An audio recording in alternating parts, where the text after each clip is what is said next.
Привет, друзья! С вами канал Не Беглый. Мы продолжаем говорить без лжи, без страха, без цензуры. Мы снова собрали для вас самые обсуждаемые, на наш взгляд, новости из белорусской иммиграции за прошедшую неделю. Информационных поводов было много, и некоторые из них вызвали бурную реакцию со стороны белорусов. Что ж, давайте попробуем взглянуть на эти инфоповоды без розовых очков. А прежде, чем мы перейдем к обзору, не забудьте подписаться на наш канал, а после просмотра поставить лайк и оставить свой комментарий. Поехали! Светлана Тихановская дала интервью BBC и, наконец-то, спустя 5 лет ответила на вопрос, который давно беспокоил всех неравнодушных белорусов. Что ж все-таки на самом деле произошло в кабинете Ермошиной в августе 2020 года? Именно после той встречи напуганная Тихановская выехала из Беларуси в Литву, а ее выезд сопровождался множеством комментариев со стороны режима и со стороны гражданского общества. Как и ожидалось, КГБ надавило на Светлану Тихановскую через детей. И вот здесь появляется нестыковка. Всем известно, что к тому времени дети были вывезены в Литву и находились там с бабушкой и доверенными лицами. Выглядит это интервью как попытка вызвать жалость и сочувствие к Светлане Георгиевне. Ну, я ж мать, у меня ж дети. Я не могла поступить по-другому. Я могу ее понять как мать. Но по факту ее детям ничего на тот момент не угрожало. Поэтому версия выглядит, как, мягко говоря, неубедительно. Информационное поле после этого интервью забурлило. Высказались политики, блогеры, журналисты, простые белорусы. Многие говорят, что интервью Тихановской вызывает очень много вопросов. Возможно, это и так. Но оно на самом деле дает ответ на главный вопрос. Вопрос о том, почему протестный потенциал был в итоге слит и кто реально управлял и управляет нынешним составом так называемых лидеров демсил в эмиграции. Кто-то об этом говорил и раньше. Кто-то всего лишь догадывался, но надеялся, что ошибается. И очень много тех, кто просто боится признаться самому себе в первую очередь, что нынешний состав офиса, НАУ, Объединенного переходного кабинета – это не про борьбу за новую Беларусь. Это про слив протестного потенциала и работа на режим. Как есть. Такие вещи сложно принимать, потому что рушатся надежды, потому что у многих до сих пор есть эйфория от воодушевления эмоционального подъема 2020 года. Но лучше сейчас снять розовые очки и взглянуть на вещи реально и рационально. И начинать реальную борьбу за Беларусь. Именно для этих целей и собирается в Варшаве 21 июня круглый стол. Сход необъяковых. Это сбор тех, кому надоело смотреть на псевдоборьбу нынешних так называемых лидеров демсил. Одно из офисных, белорусских СМИ, называющих себя независимыми, даже меня причислили к организаторам этого круглого стола вместе с Петрухиным и Кондратенко. Ну что тут сказать в нашей Ниве? Поздравляю, ваша точность составляет 25%. Из 4 человек, которых наша Нива упомянула в качестве организатора круглого стола, 3 не имеют к этому никакого отношения, в том числе и ваш покорный слуга. Откуда когда-то такое уважаемое издание берет информацию, мне неизвестно. И при этом они еще, имея такие ресурсы и поддержку в лице офиса, будут говорить о необходимости проверять публикуемую информацию. Что стало с вами, наша Нива? Или на вас 2020 года чем-то надавили? Комментировать заголовок этой публикации даже не имеет смысла. Интересно другое. После публикации началась реальная информационная атака на круглый стол. Люди, которые размещали информацию с анонсом у себя на страницах Facebook, столкнулись с блокировками из-за массовых жалоб. Владельцы информационных ресурсов, критикующих деятельность офиса, рассказывают о многочисленных попытках взлома аккаунтов. Но что тут можно сказать? Это лишь подтверждает, что этот круглый стол действительно нужен. И что нынешние руководители демсил очень боятся любой альтернативы. Еще из интересного. Публикация о тайных организаторах круглого стола на инфоресурсах из пула офиса. появилась одновременно с публикацией у того же Протасевича. Причем риторика один в один. Непонятно только, кто у кого списывал. Или, может, источник один? Думающий зритель сам сделает выводы. Благодаря нашей Ниве пришлось даже связаться с реальными организаторами.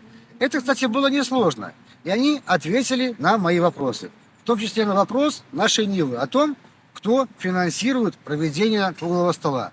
Не уверен, что журналисты этого издания меня поймут. Но, тем не менее, финансируется проведение круглого стола за счет собственных денег необъяковых белорусов. Поэтому так и называется. Специально для журналистов нашей Нивы поясню.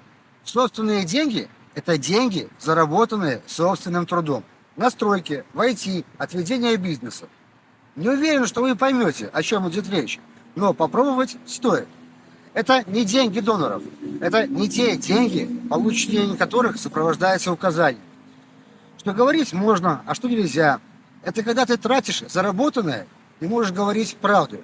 Надеюсь, и у вас когда-нибудь это получится. На неделе в очередной раз порадовала команда Белпола. Только благодаря им удалось узнать, что планируется визит в Польшу Гомельского отделения Белорусской торгово-промышленной палаты. В Белполе напомнили, что торгово-промышленная палата объединяет сотни предприятий Беларуси, которые являются соучастниками российской агрессии, которые используют труд политзаключенных, которые причастны к репрессиям гражданского общества. А что ж наши так называемые лидеры демсил? Ничего, тотальное молчание по этому поводу. Надеюсь, что вопреки их позиции получится сорвать этот запланированный визит. Потому что пока в стране продолжаются репрессии, никаких контактов на уровне бизнеса с режимом быть не должно. Офис занят был более важными делами. Нужно было сыграть в футбол с командой Литовского Сейма. Естественно, под вывеской помощи политзаключенным. Лебедько даже озвучил, что это именно то, чего ждут политзаключенные в тюрьмах. Им треба позитивный новин. Вот коли они зведают, что за их моц гуляли депутаты Сейма Литвы, неабыяковые белорусы, вот это им усмешку вызовет. Там дефицит добрых новинов. Дрынного там и так хапает. Ага, именно такой поддержки они ждут. Комментарии от бывших политзаключенных очень красноречиво об этом говорят. Может, лучше конкретной помощью займетесь? Чтобы не только бывшие политзаключенные и неравнодушные белорусы собирали деньги и передавали их семьям политзаключенных, или, если уж хотели поднять тему политзаключенных на уровне руководства Литвы, так, может, пригласили бы бывших политзаключенных, чтобы они сами рассказали о своих проблемах. Ведь некоторые из бывших политзаключенных даже посетили этот матч и были на трибунах с плакатами. Для тех, кто не хочет самостоятельно переводить, я скажу, что было написано на плакатах. Давайте общаться напрямую, без посредников. Мы, бывшие политзаключенные, имеем право высказываться по вопросам политзаключенных Беларуси. Мы не только хотим, мы можем и имеем право говорить за себя сами, политзаключенные. Но их же не покажут в карманных СМИ или на официальных ресурсах офиса. Ну и последний штрих к этой новости. В этот же день в Вильнюсе открывается выставка, посвященная Николаю Статкевичу. Появился ли на ее открытии кто-то из так называемых лидеров? Вопрос риторический. Один из них в это время гонял мяч, другая приехала чуть позже сфоткаться. Куда ж без этого? А выставка, посвященная одному из самых ярких белорусских политзаключенных, ну так там же денег не дают. Вот такая вот псевдосолидарность. Франок Вещурка решил на неделе еще раз попробовать реанимировать дохлую лошадь. Речь о паспорте Новой Беларуси. Вроде уже все вокруг понимают, что проект зашел туда, куда и должен был зайти изначально, в тупик. Уверен, что Вещурка понимает это лучше всех. Но, видимо, надо показать какую-то картинку тем белорусам, которые поверили убедительным речам главного помощника Светланы Тихановской и заплатили за свои кровные почти 100 евро за сувенир. На этот раз Вечерка решил поторговаться с режимом Лукашенко и даже поставил ультиматум. Или вы возобновляете выдачу паспортов РБ в посольствах и консульствах, или мы как запустим паспорт Новой Беларуси. Ситуация выглядит, на первый взгляд, комично. Но учитывая последние откровения Тихановской, вполне возможно, что таким образом хотят схлопнуть проект нового паспорта с помощью главных кураторов. Очень похоже, что он и задумывался как очередной проект для отвлечения внимания от действительно важных задач. Следующая новость тоже косвенно связана с Вечерко, хоть он это и категорически отрицает. Речь о продолжающихся арестах в рамках дела белорусского горюна. Правозащитники заявили, что им известно о минимум 20 задержанных. Понятно, что реальная цифра значительно больше. Чтобы как-то гладить впечатление от слива, карманные СМИ растиражировали новость о том, что суд в Беларуси назначил 20 лет колонии Матолька.